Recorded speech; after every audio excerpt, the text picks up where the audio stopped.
আমি জেনারেল ওয়াকারের প্রতি কৃতজ্ঞতা জানাই।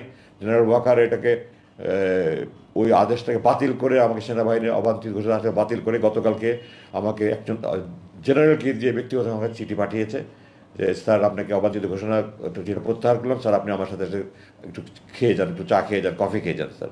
প্রথমে লাঞ্চ কথা বলুন, কফি খেয়ে যাবেন, কালকে প্রেস কনফারেন্সে আমি করতে পারবো না, তাহলে স্যার লাঞ্চ করেন। আমি লাঞ্চ করবো না, আমি প্রেস কনফারেন্স পরে আমি আসবো ইনশাল্লাহ।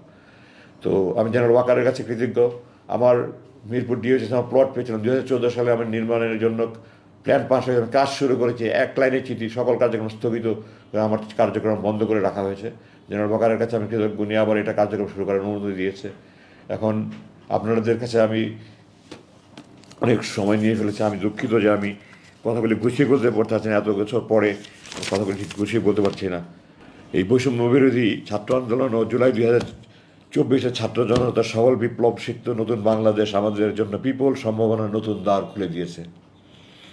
বর্তমান সরকারের প্রতি আমার কয়েকটা আবেদন আছে। 1 নম্বর, সকল গুম, খুন, হত্যা, ধর্ষণ, রাহাজানি, জুলুম, নির্যাতন, নিপীড়নের দোষীদের বিরুদ্ধে আইনানুগ ব্যবস্থা গ্রহণ করুন।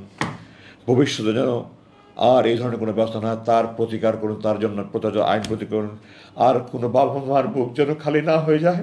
আমার মা 3 বছর হজরত ইসলাম ইসলাম যখন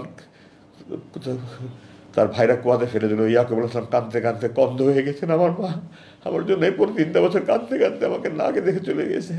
এই জালেমরা, আমার বাবা মারা গেছে, আমার বড় 5 ভাইকে আসতে দেয়নি, আমার মা মারা গেছে, 6টা ছেলে, একজনের সামনে ছিল না, আমি মায়ের অন্ধর লাঠি ছিলাম।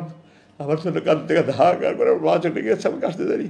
আর যেন কোনো মায়ের বুক খালি না হয়, আর যেন মায়ের কোনো কান্না না হয়, আপনারা দয়া করে ব্যবস্থা করেন।